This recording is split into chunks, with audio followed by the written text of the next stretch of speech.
Bapak Ibu, para kadang kinasih, simbah-simbah lan adik-adik, para rama, suster, bruder, berkah dalem Gusti. Sugeng rawuh wonten ing PDSK channel menika. Kados pundi kabar panjenengan? Mugi-mugi bagas kasarasan kesehatan kawilujengan tansah mengku kula panjenengan sami anggenipun nglampahi gesang ing dinten menika. Lan mugi-mugi lumantar panglimbang basa Jawi waosan Injil kula panjenengan sansaya saged gayuh iman kapitadosan ingkang leres lan mantep. Langkung-langkung anggenipun kula panjenengan ngayati nglampahi mangsa suci prapaskah gladhen rohani kanthi poso, ndonga lan dana menika linambaran manah sing andhap asor. Mirungganipun anggenipun kula panjenengan gegulang sembayangan utawi ndedonga wonten ing ngarsaning Allah kados pundi kula panjenengan dados pribadi-pribadi sing linambaran manah andhap asor.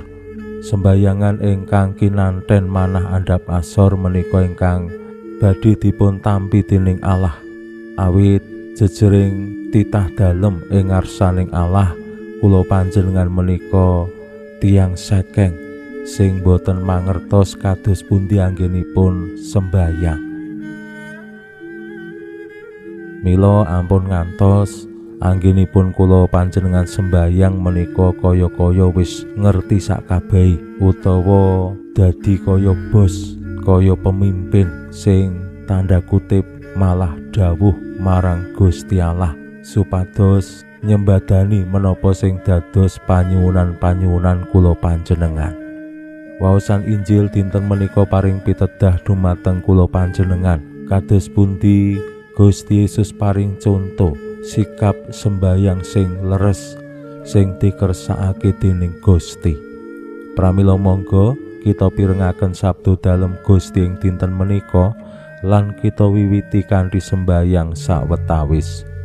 Konjo ing asma dalem Yang Rama saha Yang Putra tuwin Yang Roh Suci. Amin. Suawi sami munjuk. Gusti Yesus sabda dalem Yang Rama ingkang sampun manjalma mugi karsa ngandika dhateng kawula wonten ing asepen ing telenging manah kawula kabikao kekiyatan lan panglipur ingkang manjing ing sabda dalem kapenuwana kawula mawi ro ing kawicaksanan dalem.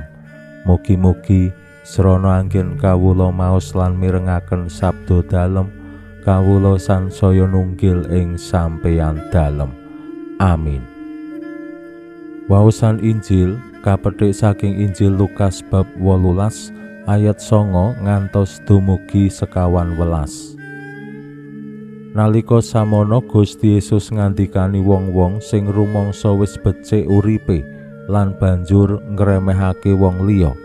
Pasemon dalem mangkene ana wong loro sowan menyang padaleman suci sembayang. Sing siji wong Parisi, sijine juru mupu bea. Wong Parisi mau ngadeg lan munjuk ing batin mangkene, "Duh Allah, kawula munjuk sembah nuwun ing ngarsa dalem dene kawula boten kados tiyang sanes-sanesipun, boten kados para begal, tetiyang ingkang selingkuh, ingkang lampah jina, utawi kados juru mupu bea menika.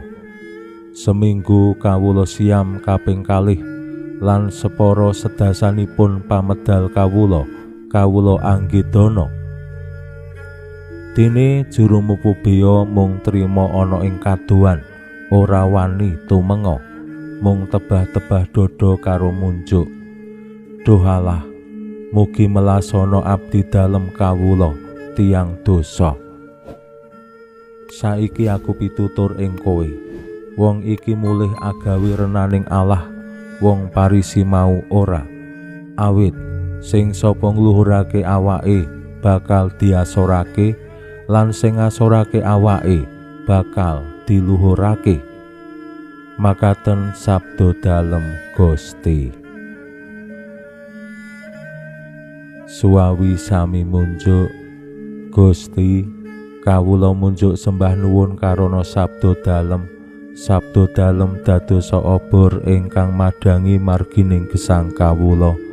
Katuntuna kawula sageta sabda dalem menika numusi manah ngantos tansah ngrembaka kangge nggayuh gesang ing suwarga.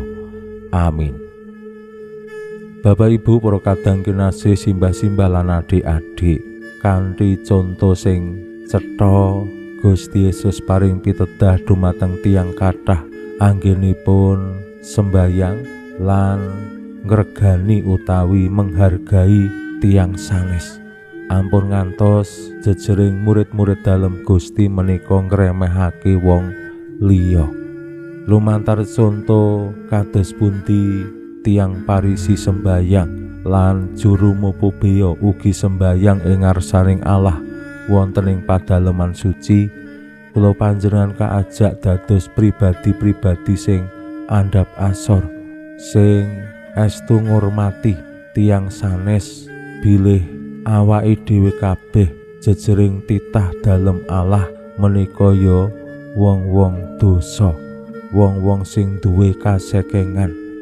Mbok menawa awake dhewe pancen luwih aktif, luwih sregep sembayang, luwih suci, ning ampun ngantos malah terus ngremehake sing awake dhewe anggep ora aktif, ora sregep utawa akeh dosane. Sembayang ing ngarsaning Allah menika kedah adhedhasar manah sing andhap asor. Wonten ing Katekismus Gereja Katolik ing nomor 2059 dipun ngendikaaken kanthi cetha, bilih kerendahan hati adalah dasar doa. Kula wacaaken sacara jangkep. Doa adalah pengangkatan jiwa kepada Tuhan atau satu permohonan kepada Tuhan demi hal-hal yang baik. Dari mana kita berbicara kalau kita berdoa? Dari ketinggian kesombongan dan kehendak kita ke bawah, atau dari jurang hati yang rendah dan penuh sesal? Siapa yang merendahkan diri akan ditinggikan. Kerendahan hati adalah dasar doa, karena kita tidak tahu bagaimana sebenarnya harus berdoa. Supaya mendapat anugerah doa, kita harus bersikap rendah hati di hadapan Allah. Manusia adalah seorang pengemis. Wonten ing dokumen piwulang pasamuan suci ingkang resmi, kula panjenengan nggih kaparingan pitedah kados pundi anggenipun sembayang. Kanthi cetha dipun ngendikaaken, kerendahan hati adalah dasar doa. Mila wonten ing mangsa prapaskah menika, kula panjenengan ugi kaajak kados pundi bangun diri manah lan gesang menika ingkang penuh andhap asor. Salah setunggal cara anggenipun kula panjenengan menika nggadahi manah sing andhap asor inggih menika kanthi kula panjenengan ngakeni lan menyadari bilih awake dhewe menika ya wong dosa, wong sing ora sampurna, wong sing durung suci, wong sing luwih gampang tumindak dosa. Saengga kanthi kula panjenengan menyadari kasekengan kula panjenengan sami, awake dhewe ya terus ing ngarsaning Allah dadi kaya pengemis sing pancen anggenipun saged nampi kawilujengan gumantung Allah. Awake dhewe ora bisa ngapa-ngapa, kaya pengemis mung ngarep mangan we kudu njaluk wong liya, kudu krida lumahing asta marang tiyang sanes. Mergane apa? Ya ora iso nyambut gawe utawa ora duwe gawean, ora ana sing ngaryake, arep ngapa-ngapa ya ora bisa, mbuh merga lara, merga nyuwun sewu cacat, merga maneka warni sebab saengga anggenipun gesang bisane mung ngemis. Ing ngarsaning Allah kula panjenengan menika kados pengemis rikala sembayang. Mila anggenipun kula nyuwun nggih kanthi andhap asor, kanthi penuh kasekengan. Lan yen kula panjenengan niteni wonten ing sembayangan-sembayangan resmi pasamuan, mesti ana sing jenenge ritus tobat ing wiwitaning sembayangan. Ing misa umpamane kan cetha bar tandha salib, salam pembuka, terus saya mengaku utawi doa tobat, kalajengaken seruan Gusti nyuwun kawelasan. Wonten ing ibadat-ibadat ugi sami, saksampunipun tandha salib, pengantar utawi cecala, lajeng ritus tobat. Awake dhewe ngakoni dadi wong sekeng, dadi wong sing isih winengku ing dosa, sing betahaken sih kawelasan dalem Gusti. Pinujio Allah sakmenika sarta ing salami-laminipun, salam sehat, salam bahagia, salam katentreman. Lan mugi-mugi lumantar panglimbang dinten menika kula panjenengan tansah jinangkung ing berkah dalem Gusti ingkang Maha Kuwasa, Hyang Rama saha Hyang Putra tuwin Hyang Roh Suci. Amin.